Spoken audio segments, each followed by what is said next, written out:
So I think it's been about 2 years since I had a video on the Supra, and I feel like I owe you guys an update or explanation as to what's been going on with the car and kind of show you what's new with it and why I've been slacking on some videos. So a few people might notice the scenery looks slightly different. So in the past years, been a little busy, got a house, became a dad, and expecting another baby as well, but that's not what this video is about.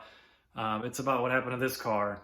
And over the past 2 years, I've had my struggles. I had some personal bests, but I will go through that and kind of start back from TX2K, which is my last, where my last video ended up, breaking that transmission in first round of eliminations. So let's just rewind back to that, and I will explain where we are with the car now and how we got here. So this is the first round of eliminations at TX2K19, and kind of what's weird about this video is this is probably the first and only time that I will ever beat the TIC Performance Camaro. There's a couple of times where I race it later on, and let's just say that I get beat pretty bad each time.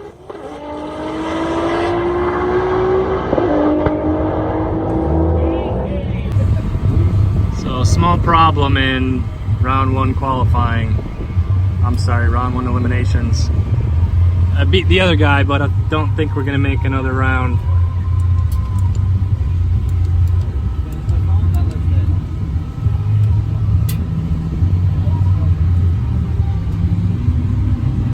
Let's see if I can show you real quick.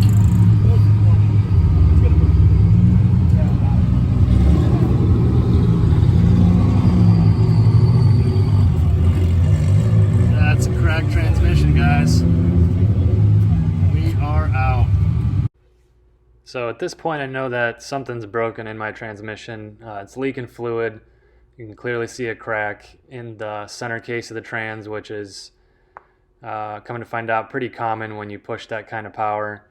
So I decided to drain what's left of the fluid, make sure that there's no huge chunks in it, just to kind of see what I'm in store for in regards to rebuilding the thing.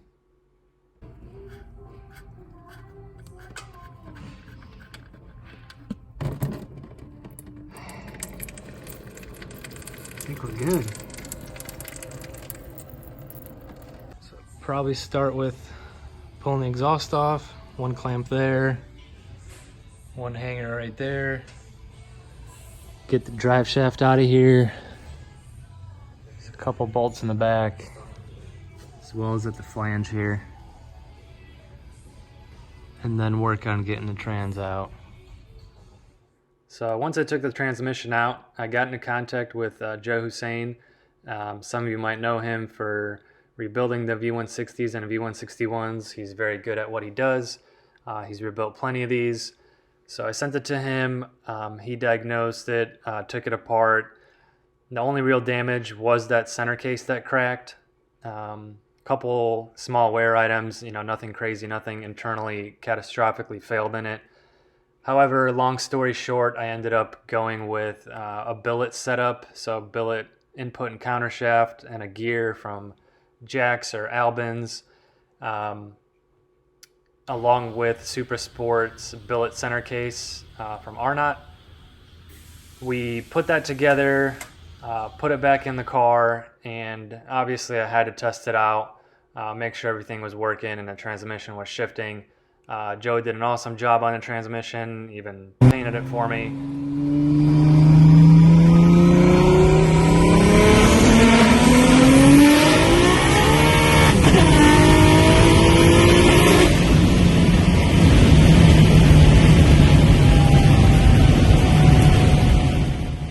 So my next race was in Florida, FL2K. So I loaded the car up and decided to see how I would stack up against a couple stick shift cars.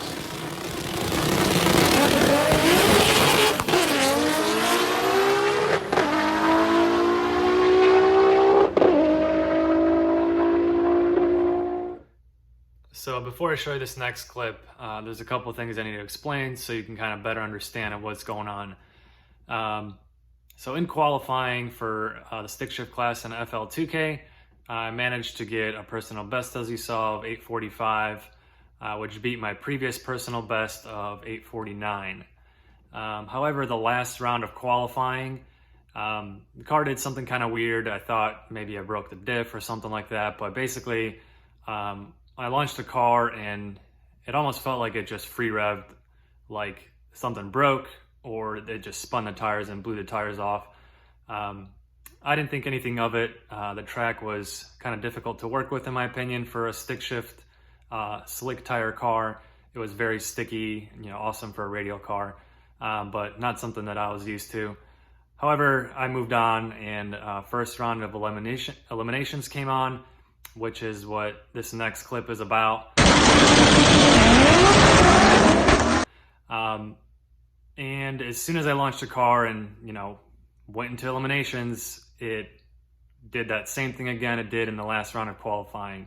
At that point, I knew something was wrong, something was going on, so I actually slowed down at the end of the track, put it in first gear again, accelerated, and as soon as it came into boost and the high RPM, it pops out of first gear. So that's pretty much how I got eliminated. I thought maybe, I could try holding it and forcing it to stay in the first gear. However, my racing in Florida was done. I was optimistic to maybe get one more race in at a local track and test that theory out. And I'll show you some clips from that and how that ended and where I went from there. So trying to hold the shifter in first gear to prevent it from popping out did not work out. This was at a local track. It had nothing to do with popping out of first gear, but I ended up breaking one of the track arms in the back, having to pull the parachute to straighten out and prevent from a crash. It popped the tire, was rubbing on the firewall, actually made a little small fire. However, the car is perfectly fine.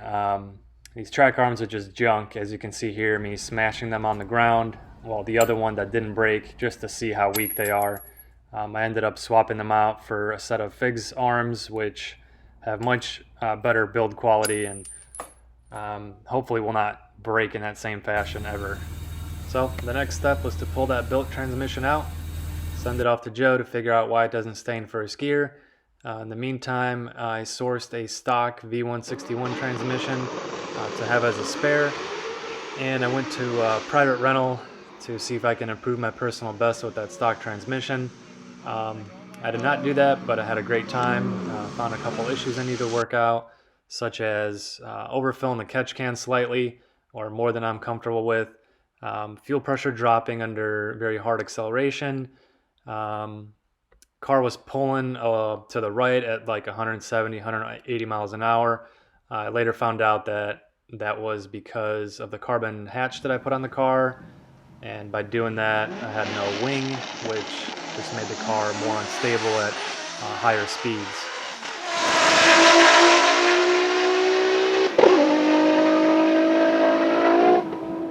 So after this test session, I started working on trying to fix some of the issues that I found.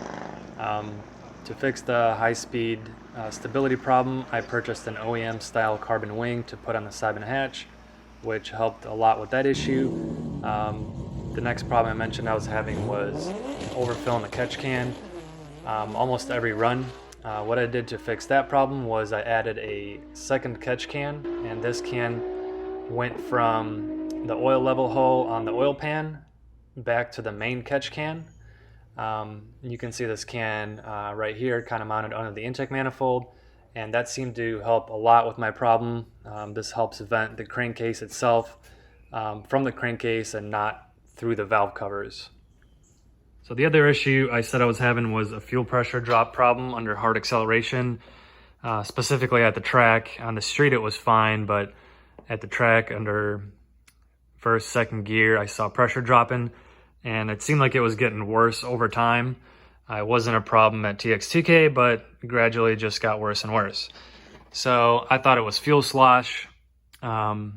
Under hard acceleration, all the fuel goes to the back, and I figured the OEM tank was just sucking in air and having the fuel pressure drop. So I purchased this radium surge tank. Basically how this works is there's a pump inside the OEM tank that feeds this surge tank, this line here. So once it fills up, it returns the excess fuel through this line. This main line here is going up front to the mechanical fuel pump. And then this line here is whatever the engine doesn't use, it returns to the surge tank as well. The theory here was that this tank is always going to be full and no way for fuel slosh to cause the mechanical pump to pull in air and cause a fuel pressure drop. However, this did not seem to help. I have been chasing this problem for quite some time. Went through all my fuel lines under the car, made sure there was nothing going on there. I replaced my injector dynamics fuel filter, filter element. That didn't seem to solve the problem. Removed my Weldon mechanical pump and inspected it. You know, to my naked eye, everything looks fine. I have reached out to Weldon. They basically told me that this setup is not going to work. It has worked in the past, which is what kind of bothers me, that it used to be perfectly fine even without a surge tank, and now it's not. However, I'm suspecting that this pump has a little bit of wear in it over the 2 years or 3 years I've had it on the car, and it's now having a hard time pulling fuel all the way from the back. So my next step will be to replace that pump with a new one, or try to pressurize that surge tank in the back. That way this pump doesn't have to pull fuel from all the way in the back to the front while the car is accelerating and trying to make all the fuel go back. So before I even had the chance to install this carbon wing or fix my fuel pressure dropping problem, I went to a local event. I believe it was Import Face Off. The track prep was terrible, so I turned the power way down to prevent fuel pressure dropping. And I actually ended up winning a little bit of cash. However, if you pay attention in this run, as soon as I go into fourth gear, there's a pop. And that's the last time I was able to use fourth gear in that transmission.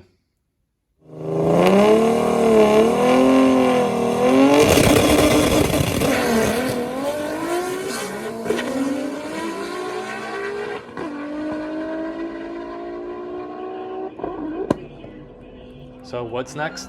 Yep, you guessed it. Pull that transmission back out. Luckily I had my built transmission back from Joe.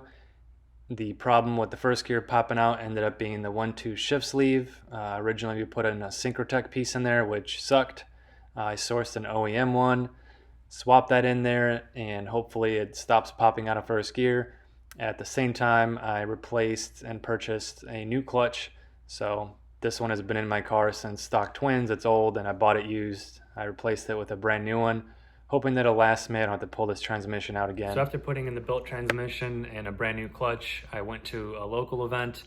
It's a very small event, only a couple cars ended up being in my class. I didn't end up winning it, but as you can see in this video,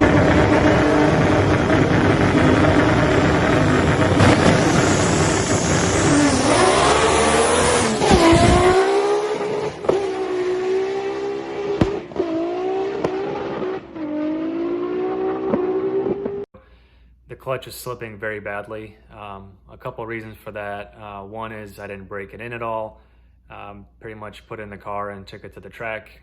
Second, the weather is getting a lot cooler. The car is making a lot of power, even though I had it turned down quite a bit to prevent the fuel pressure from dropping like crazy. After this event, I tried to drive around the car a little bit, put some miles on it, hoping that the clutch would break in a little bit and I can put some more power to it without it slipping. Next event was Street Car Takeover, and this is when things got interesting again. So I went past first round eliminations, turning the car down enough to where the clutch was holding, and then the next round of eliminations was racing against the Tick Performance Camaro, which you can see in the very first video clip of this video, where I ended up beating it. However, things didn't pan out for me in this round of eliminations. That Camaro now runs, I think, 730s, which is crazy for a stick shift car. And also during this run, something's up with the transmission again. So it was working perfectly fine, shifting through the gears, staying in gear, working like you would expect. However, after that run, going into fourth gear just grinds. So, you know, if you're shifting fast or if you're just cruising along and you know, baby it and put it in fourth gear, it grinds and hates going into it. Once it's in there, it works perfectly fine. However, it's not gonna work for racing or even normal driving. So that transmission is out again. It is going to Joe to take apart, to figure out, you know, what's wrong with it, what I need to replace to get this transmission hopefully 100% for a long while. So here's how the car is now. Transmission's out of it. It's in Joe's hands to take apart and diagnose. Some people might think I'm crazy, and many people tell me and ask me, why don't you just put a T56 in it? A couple of reasons for that. If I put a T56 in it, it's not going to be a stock T56. It'll be face plated, and at that point it defeats the purpose of what I'm trying to do with this car, which is try to get a record for the fastest synchronized transmission. If you have a face plated transmission, you no longer have synchros. You can, you know, slam the gears, it pretty much goes in every time. Whereas a synchronized transmission like this is a street driven trans. It has synchros. It takes extra work to get it to shift properly. And I really want that record. It was set a long time ago by SW of a 791, and to my knowledge is the world's, you know, fastest stick shift car that still is using a factory synchronized transmission. It's been probably a month or two since Joe got that transmission. It's a lot harder to take apart than we thought. The Albin's gears, or the Albin's gear set that I purchased for that trans, the fifth gear is very tight on the shaft. So, you know, using a freezer and heating up the gear to try to remove it has been proven to be very difficult. And servicing that transmission has proven to be very difficult because of that. So once Joe's able to pull that gear off, he can inspect it, see why the fourth gear is grinding, and hopefully just, you know, be an easy fix. There's no real catastrophic failures. It's still shifted fine. There's no metal in the fluid. So once that transmission's back, it'll, you know, go back in the car. I'm gonna try my fix with the fuel pressure dropping to pressurize the surge tank in the back, and try to put some power to it, and hopefully get some personal bests. If I don't get that 790, then might have to get a bigger turbo or some nitrous or something, because this chase for the record has been taking way too long. So while this thing has been sitting here waiting for a transmission, I actually purchased another car as a project car, as if I didn't have enough on my hands. This is a 02 IS300 that I'm building. I will go into more details on a future video of mine. So while we're waiting for more updates on this, keep an eye out for a video of the IS300 and my plans for this car. It should be awesome. So thanks for watching, guys, and don't forget to subscribe.